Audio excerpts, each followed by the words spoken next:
इस वीडियो को पूरा देखो। आज ही आपके जीवन से सारी परेशानी खत्म होगी। और चैनल को सब्सक्राइब और वीडियो को लाइक करें। हर नेम के पीछे उसका एक कैरेक्टर भी है। शैतान भी ऐसा ही है। बहुत सारे उसके नेम्स हैं। इब्लीस जो उसका एक नाम है, उसका अर्थ है गाली देने वाला। मैंने रिसेंटली इब्लीस नाम का अर्थ जाना। इब्लीस का मतलब है गाली देने वाला व्यक्ति। वैसे ही हमारे प्रभु के बहुत सारे नेम्स हैं, जैसे कि आप ओल्ड टेस्टामेंट में पढ़ते हो यहोवा शालोम, यहोवा नीसी, यहोवा यीरे, यहोवा राफा, और बहुत सारे डिफरेंट डिफरेंट नेम्स हैं। और नए नियम में भी हमारे प्रभु के बहुत सारे नाम हैं। आपसे एक विनती है, आप जब भी उसका नाम लेना तो हमेशा ऐसा कहा करिए, हमारे प्रभु। इट्स वेरी पर्सनल, है ना। हम जब कहते हैं ना हमारे प्रभु को, तो एक्चुअली हम लोगों को ये एक्सप्रेशन देते हैं कि हम उसे जानते हैं, राइट। हमारे प्रभु के ना बहुत सारे नाम थे नए नियम के अंदर भी, जैसे कि चरवाहा, आपने सुना होगा। वो वादों का सच्चा है, चरवाहा अच्छा। यीशु ने क्या कहा यूहन्ना में? अच्छा चरवाहा मैं हूं। I am the good shepherd. मैं अपनी भेड़ों के लिए अपना प्राण देता हूं। आमेन। जब हम पहले बॉलीवुड की मूवीज देखते थे तो आपने कभी देखा था लास्ट में विलन मरता था, हीरो जीतता था? एक हम ही है जिसको विलन को बचाने के लिए हीरो मरा है।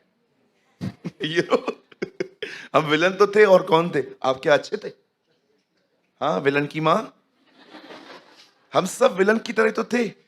एक बाइबल ही ऐसी किताब है जिसमें बताया जाता है कि विलन के लिए हीरो मरा है, राइट। हमारा हीरो कौन है? जीसस। ही इज अवर नायक। वही सारी बातों में महिमा पाए। आमीन। प्रभु के हमारे बहुत सारे नाम हैं। एक अच्छा चरवाहा, जीवन का वो जल है, वो मार्ग है, वो सच्चाई है, वो जीवन है, वो जगत का नूर है, वो प्रथम है, वो अंतिम है, वो पहला है, वो आखिर है, वो अल्फा और ओमेगा है, वो बहुत विश्वास योग्य साक्षी है, वो मरे हुए में से जी उठने में पहलोठा है। इवन मैं आपको बताऊं, हमारी प्रार्थना इतनी ब्यूटीफुल है जो हमें हमें हमारे प्रभु ने सिखाई है। ए हमारे पिता, इट स्टार्ट विथ फादर, और लास्ट में लिखा है राज्य पराक्रम महिमा हमारी है। आमीन। आमीन जो है ना, वो जीसस का नाम है जो विश्वास योग्य आमीन कहलाता है। कितनी अमेजिंग है ना। हमारी प्रार्थना पिता से शुरू होती है, पुत्र पे खत्म होती है, और उसे करने के लिए सहायता पवित्र आत्मा करता है। जब हम बढ़ते हैं, एक नाम मुझे प्रभु का बहुत पसंद है, बहुत ज्यादा, और वो नाम है जीवन की रोटी। खाने की रोटी नहीं, जिंदगी की रोटी। आप जानते हो, एक ऐसी भीड़ जो प्रभु के पीछे आ रही थी खाना खाने के लिए। बोलो, खाना खाने के लिए। हाँ, ये बिल्कुल हमारी तरह थे। बोलिए, खाना खाने के लिए। प्रभु को सारी महिमा मिले। हमारे कलीसिया में बहुत लिमिटेड हम रखते हैं, क्योंकि हम किसी का फोकस नहीं बदलना चाहते। बट मैंने बहुत बार देखा है कि कुछ लोग अगर किसी किसी कलीसिया में बहुत खाना हो ना, अच्छा, जिस दिन खाना ना हो उस दिन लोग अकेले जाते, लेकिन जिस दिन खाना हो, मैं और मेरा घराना, यहोशू ने कहा सेवा करेंगे, हम खाना खाएंगे, है ना। बोलो अपने पास वाले को, कलीसिया में खाने के लिए नहीं आते। हाँ, वेरी स्ट्रेट। पौलुस कहता है क्या खाने पीने के लिए तुम्हारे घर नहीं, राइट। मैं हमेशा सिखाता हूं, मैं आज भी कहता हूं, अगर आप कभी भी चर्च में जाएं और आप देखें थाली में 2 समोसे पड़े हैं और पीछे 2 लोग हैं, क्या करोगे? दोनों ले लोगे? 2 लोग हैं, 2 समोसे हैं, छोड़ दो। क्या करो? मैं एल्डर्स को हमेशा कहता हूं, सबसे पहले आप लोग नाश्ता उनको दो जो लोग आए हैं, बचेगा तो आप लोग खा लेना, नहीं तो खाने पीने के लिए घर नहीं है। जाओ घर पे खाओ जाके। हाँ बिल्कुल। आपको पता है मैंने एक अमेजिंग टेस्टिमनी देखी थी जब टाउन हॉल में हमने एक बार मीटिंग रखी थी, खाना कम पड़ गया था। मैंने मोस्ट ऑफ बहुत जगहों पे देखा है, मतलब सब जगहों पे नहीं। जब मैं कहता हूँ ना बहुत जगहों पे, तो मैं सबके लिए नहीं कहता। जो मैंने ऑब्जर्व किया है मैं उसके लिए बोलता हूँ।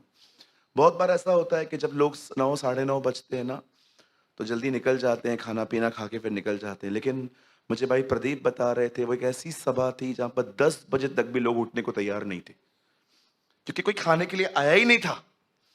खाना कम पड़ गया, 200-250 लोग ऐसे ही गए। मुझे नहीं लगता कोई कुड़कुड़ा के गया, सब प्रभु की स्तुति करते करते गए कि धन्यवाद, जो चाहिए था वो मिल गया। सुनिए, जब यीशु ने देखा कि लोग खाने के कारण उसे ढूंढ रहे हैं, तब उन्हें उससे प्रेजेंट किया कि जीवन की रोटी एक्चुअली मैं हूं। I am the bread of life. जो कोई मुझे खाएगा वो कभी ना मरेगा। देखो, तुम्हारे बाप दादाओं ने मन्ना खाया, वे मर गए, परंतु जो मुझे खाएगा वो कभी ना मरेगा। You know, when he said, जब उसने ये कहा, उस समय उसने, आपको पता है, सब मिसअंडरस्टैंड, सब गलतियां उन्होंने गलत तरीके से ले लिया। मूसा तो कह के गया है कि लहू टेस्ट भी नहीं कर सकते। ये कहता है जब तक मेरा लहू न पियो, मांस न खाओ, तुम में जिंदगी नहीं है। ए इज अ हेरेटिक प्रीचर, ये लॉ के खिलाफ बात करता है। ऐसी बहुत सारी बातें हैं जो लोग सुनते थे लेकिन समझ नहीं पाते थे। आप देखिए, निकोदेमुस से कहा गया नया जन्म पा। कैसे? मां के पेट में अंदर जाओ। वो यीशु से क्वेश्चन करता है। सामरी स्त्री को प्रभु ने कहा जीवन का जल। उसे लगा प्रभु एक पाइप खिंचा के देगा, सीधा घर पे पानी आएगा। यू नो, आप देखिए, बोलती है ना, ओ प्रभु मेरे को ये पानी दे ताकि मैं नहाऊं। उसको लगा प्रभु नई लाइन खिंचा के देगा। यू नो, कभी कभी लोग है ना कुछ भी समझ लेते खुदा की बातों को। यीशु ने कहा फरीसियों के खमीर से सावधान रहो। चेले देख रहे थे खमीर कहां से आया। बहुत बार बोली हुई चीजें समझी नहीं जाती। मैं आपको भी कहना चाहता हूं, don't be a blind follower. Don't be a blind follower. अंधों की तरह न चले। आप जो कर रहे हैं उसका अर्थ आपको पता होना चाहिए। मैं जो भी करता हूं, ट्रस्ट में, मुझे इसका अर्थ पता है।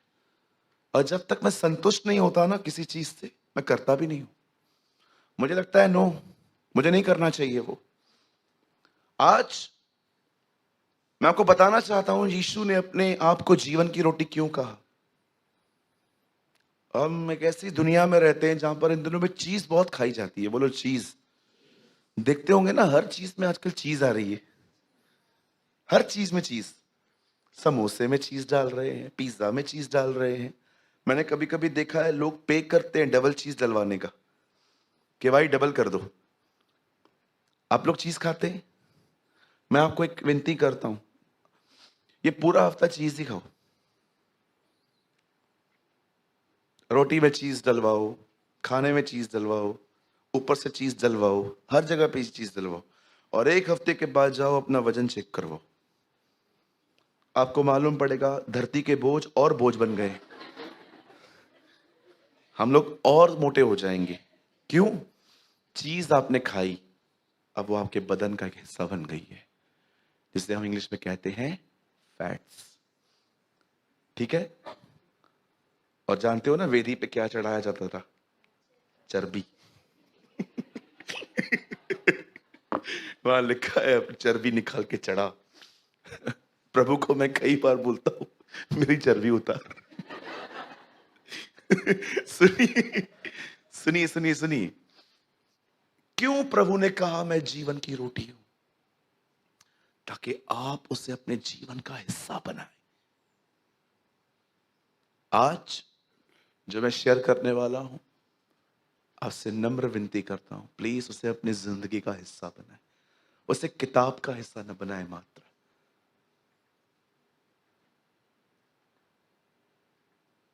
कुछ हफ्ते पहले मैंने प्रचार किया था, चुगलियां मारना बंद करो। आपने की? आज भी आप बोलते हैं दूसरों को, ये ऐसे करता है, ये ऐसे करता है। सुनना तो बहुत आसान है, जीवन का हिस्सा बनाया आपने उसे। हाँ, इट्स इंपॉर्टेंट। जो आप सुनते हो उसे अपने जीवन का हिस्सा बनाओ। आप समझ पा रहे हैं? बोलो यीशु मसीह की। चलिए हम स्टार्ट करते हैं। आइए भैया, वहां से 2 लाइट्स कम कीजिए। मेरे साथ खोलें पहला शमूएल। Please open with me the book of 1 Samuel chapter. Hindi में शमूएल है और हिंदी में सैमुअल है, और please open with me chapter 1, एक अध्याय।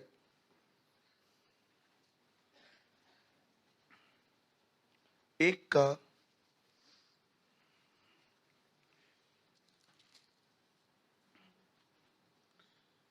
9 वचन सुनिए। यहां देखिए, पहले यहां देखिए। बच्चा उठा, उसका फोन बजा, वो बहन चिल्लाई। अगर आपने थोड़ा भी यहां वहां ध्यान दिया, आपको कुछ नहीं समझ में आएगा। Trust me. मैं आप लोगों को भी, जो लोग फर्स्ट और सेकंड फ्लोर पे बैठे हुए हैं, प्लीज डोंट डिस्ट्रैक्ट मत होइएगा। आज का मैसेज बहुत ध्यान देने के कारण आप समझ पाओगे। आपसे विनती है, ठीक है भैया? वर्ड लगाइए 1 का 9।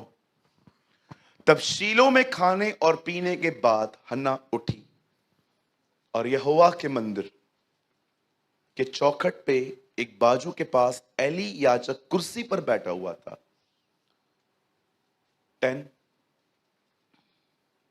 वह मन में व्याकुल होकर यहोवा से प्रार्थना करने और बिलक बिलक कर रोने लगी। हाँ, अब दुआ पढ़ेंगे उसकी 11 में। उसने यह मन्नत मानी। सुनिए, यहां देखिए, मन्नतें पुराने नियम में थी, नए नियम में नहीं है।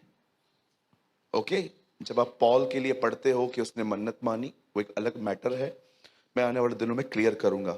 अब कभी भी ये दुआ मत करना, प्रभु तू ये कर दे तो मैं ये कर दूंगा। ये मन्नतें अब नहीं चलती हैं यहां पर। प्रभु आप मेरे लिए ये कर दो, फिर मैं आपके लिए ये करूंगा, ये नहीं चलता अब सब। ठीक है? उससे ये मन्नत मानी, हे सेनाओं के यहोवा, यदि तू अपनी दासी के दुख पर सचमुच दृष्टि करे और मेरी सुद्धि ले और अपनी दासी को भूल न जाए और अपनी दासी को पुत्र दे, तो मैं उसे उसके जीवन भर के लिए यहोवा को अर्पण करूंगी और उसके सुर पर फिर छुरा फिरने न पाएगा। ओके, आइए सब यहां देखिए। हाँ, मुझे बहुत डिटेल्स में जाना पड़ेगा इसको समझाने के लिए। ध्यान दें, परमेश्वर के दास मूसा ने, अगर आप नहीं जानते हो मूसा कौन है तो मैं आपको बताना चाहता हूं। मूसा पुराने नियम का एक व्यक्ति है जिसे परमेश्वर ने इज़राइल की छुड़ौती के लिए इस्तेमाल किया था। आप जानते होंगे, खुदा के जो लोग थे वो सब मिस्र में गुलाम थे, और जब वो उन्हें वहां से निकाल के ले आया, तब वो एक पर्वत के नीचे खड़े हुए थे जिसको सीने पर्वत कहा जाता है, और यहां पर ही वाचा स्थापित की गई थी। कुछ लोगों को बिल्कुल भी ये बात समझ में नहीं आती है कि वाचाओं में और प्रतिज्ञाओं में क्या अंतर होता है। वाचा इंग्लिश में कहा जाता है एग्रीमेंट, काम करने के तरीके। आप जानते होंगे, नए नियम में जब हमारा प्रभु यहूदियों से बात करता था तो वो उन्हें बार बार ये बात कहता था कि तुम्हें पुरानी दाखरस नई मशकों में नहीं डालनी चाहिए, इससे मशकें खराब हो जाएंगी। आप देखते होंगे, पुराने जमाने में जब पाप होता था तो वो एक जानवर को लेके याजक को देते थे। याजक उसमें से उसका ब्लड निकाल के कुछ पापी के सर पर और बाकी यहोवा के आंगन में उंडेलता था। इससे शुद्धिकरण होता था। लेकिन जब आप नए नियम में पढ़ते हो तो हमारा प्रभु जो है वो बलिदान हुआ। तो अगर आप यीशु पर विश्वास करते हो तो आपके पुराने नियम के सारे बलिदान बंद हो जाते थे। इसीलिए वो उन्हें समझाता था कि तुम प्लीज पुराने और नई चीजों को मिक्स मत करो, तुम नहीं चल पाओगे।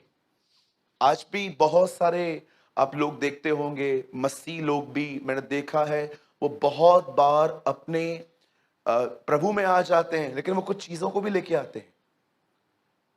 मैं बहुत हैरान था जब मैंने एक व्यक्ति को खुदा में रहने के बाद भी स्टोन्स पहने हुए देखा था। और आपको पता है ये आइडिया उनको कहां से मिला? बाइबल से। एक चीज को उन्होंने गलत समझा। आप जानते होंगे पुराने नियम में याजकों के कपड़ों पर छाती पर 12 पत्थर रहते थे, तो उनको लगा पत्थर यहां भी पहने जाते, वो स्टोन्स पहनते थे।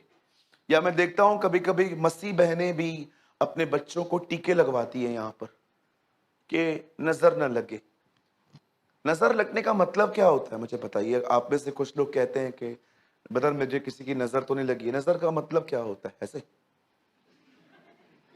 या खाना छुप के खाते हो आप लोग कि नहीं कोई देखेगा तो मुझे पेट में दर्द होगा? आप इन वहमों से बाहर आओ। कोई किसी की नजर नहीं लगती। आपका बेटा कोई या आपकी बेटी, नजर लगने का मतलब क्या है? चलिए अभी ये बच्चा यहां पर बैठा हुआ है और मैं इसको देख रहा हूं, बीमार पड़ जाएगा ये, नजर लगती है। तो टीका क्यों लगाते हो? अरे जिस पर उसकी नजर आई है ना, उस पर किसी की नजर नहीं लगती, याद रखो। हाँ बोलो बाजू वाले को, हमें किसी की नजर नहीं लगती। हाँ बोलो, हमारे ऊपर कोई जादू टोना भी नहीं चलता। और बोलिए उनको, हमारे ऊपर कोई श्राप भी नहीं है। कहिए जो मसीह में है वो स्वतंत्र है। आमीन। ना हम पर कोई श्राप है, ना हमारे ऊपर कोई साया है। मैं हमेशा कहता हूं, आज भी कहता हूं, घर के बाहर कोई नींबू फेंक के जाए, उसे उठाओ, काटो, शरबत में डाल के पियो। बहुत महंगे हो गए हैं नींबू। प्रभु का धन्यवाद करो कि लोग आपको फ्री में देके जा रहे हैं। हाँ, और अगर उसके अंदर टार्चनी है वो भी निकालो, रखो बाजू में, कहां कहां पर चिपकाने के लिए काम आती है। मैंने कई बार ऐसे जब मैंने देखा है कि कुछ लोग है ना बहुत डर जाते हैं जब उनके ऊपर ऐसे वैसे होता है। कुछ नहीं होता। बाइबल बताती है जो तुझ में है वो उससे ज्यादा ताकतवर और महान है जो दुनिया में है। हाँ, गोलियत नहीं जानता था छोटे दाऊद के अंदर एक बहुत बड़ा यहोवा रहता है। तो आपको ये बात समझनी चाहिए। आप जानते हो जब वो उस पर्वत के नीचे आए थे, वहां पर पुरानी वाचा स्थापित की गई, एग्रीमेंट। खुदा ने कहा सुनो, अब मैं तुम्हें एक नक्शा दे रहा हूं। और आप जानते हो उस नक्शे में परमेश्वर ने मूसा को एक तंबू बनाने के लिए कहा। इस तंबू को मिलाप वाला तंबू कहा गया है, टैबरनेकल भी कहते हैं इंग्लिश में। इसे क्यों मिलाप वाला तंबू बनाया गया? जानते हो इस तंबू में एक पर्दा है। आप पढ़ के देखिए, जब परमेश्वर आदम और हवा से मिलने आता था तो आमने सामने मिलने आता था, उसके बीच में कोई पर्दा नहीं था।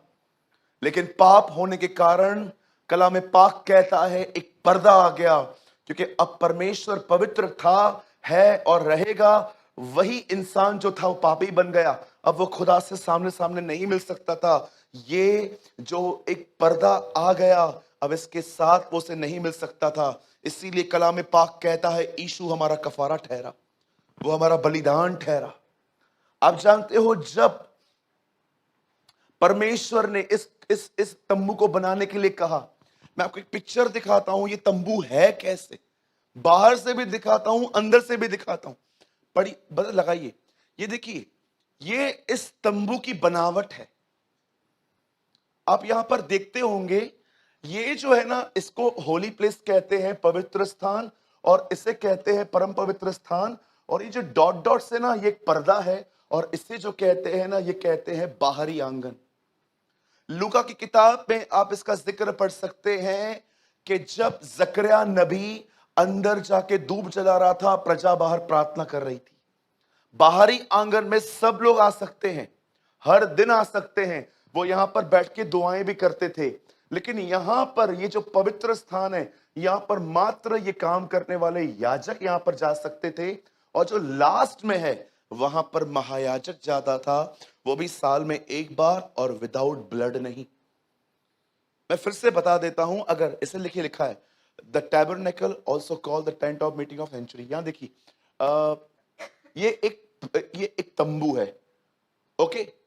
इवन इसकी साइज में लिखी गई है। आप जानते हो परमेश्वर ने बहुत बार लोगों को साइज दी है। कल हम प्रचार कर रहे थे नोहा के बारे में कि प्रभु ने उससे कहा जो जो जो चौड़ाई है बोट की वो 30 हाथ होनी चाहिए, और जो लंबाई है वो कैसे होनी चाहिए। इवन परमेश्वर ने उसे इतना भी बताया था कि छत जो जो जो जो खिड़की है उसके ऊपर छत होनी चाहिए। परमेश्वर ने इतना एग्जैक्टली उसे बताया था। आप जानते हो ना, बाइबल में खिड़कियों का बहुत जिक्र है। आप जानते हो डैनियल कहां प्रार्थना कर रहा था? खिड़कियों की तरफ। दाऊद डांस कर रहा था खुदा के लिए। मिशेल ने उसे कहां से देखा? खिड़की से।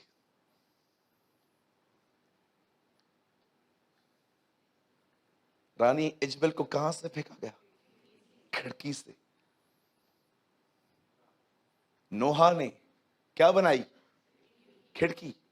नए नियम में लिखा है जब खिड़कियां और दरवाजे बंद थे तब प्रभु यीशु मसीह उनके बीच में आके खड़े हो गए। प्रेरितों के काम में लिखा है पौलुस प्रचार कर रहा था, एक लड़का खिड़की पे बैठा था जो गिर गया। मैंने एक मैसेज बनाया है, ए 7 विंडोज ऑफ गॉड, परमेश्वर की 7 खिड़कियां। लेकिन वो इतना बड़ा मैसेज है, उसको एक बार में प्रीच करना पॉसिबल ही नहीं है, इसलिए हम 7 सभाएं लेंगे इसके ऊपर, ओके। हर हर हर हर खिड़की कुछ मैसेज है बाइबल के अंदर। अब देखिए, खुदा ने उसे ऊपर बुलाया, और ऊपर बुलाने के बाद मूसा को, इस्राएली नीचे खड़े हैं, और परमेश्वर उसे ये एक टेंट, एक तंबू का नक्शा देता है। इस नक्शे में 3 चीजें हैं। बाहरी आंगन, यहां पर सब लोग आ सकते थे, दुआ करो यहां पर बैठ के, यहां पर बैठ सकते हो आप। लेकिन यहां पर ये जो है ना, ये पवित्र स्थान है, यहां पर ये लोग जाते थे याजक बलिदान लेके। लेकिन ये जहां पर प्रभु रहते थे, इसके बीच में एक कर्टन है।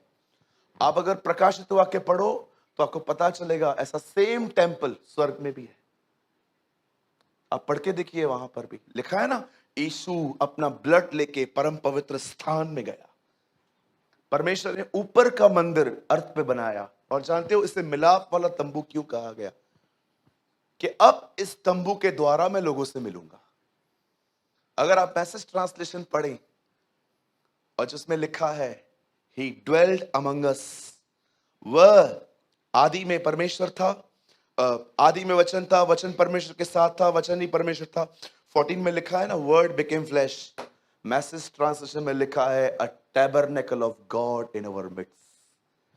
वह, ये जीसस का प्रतीक है, और ये मनुष्य का भी है, शरीर, प्राण, आत्मा। आप जानते हो, आप मुझे, अब ये बाहर से है, अब मैं आपको उसके अंदर का हिस्सा दिखाता हूं। अंदर क्या क्या है? अब देखिए, ये अंदर का हिस्सा है। ये एक लैम्प स्टैंड है, मनोरा। इस पे 7 दीवटे हैं, और यहां पर जो है ये खाना पड़ा है, और ये इंसेंस, ये जो खुशबू होती है। और दिख रहे हैं, ये पर्दा है, और इसके पीछे एक बॉक्स पड़ा हुआ है जिसमें 10 आज्ञाएं थी, हारून की छड़ी थी, और 2 करूब ऐसे बैठे रहते थे, उनके पंख है ना ज्वाइंट होते थे, फेलोशिप, संगति। आप जानते हो, आप इसे अंदर से देख लो, पहले आराम से देखो।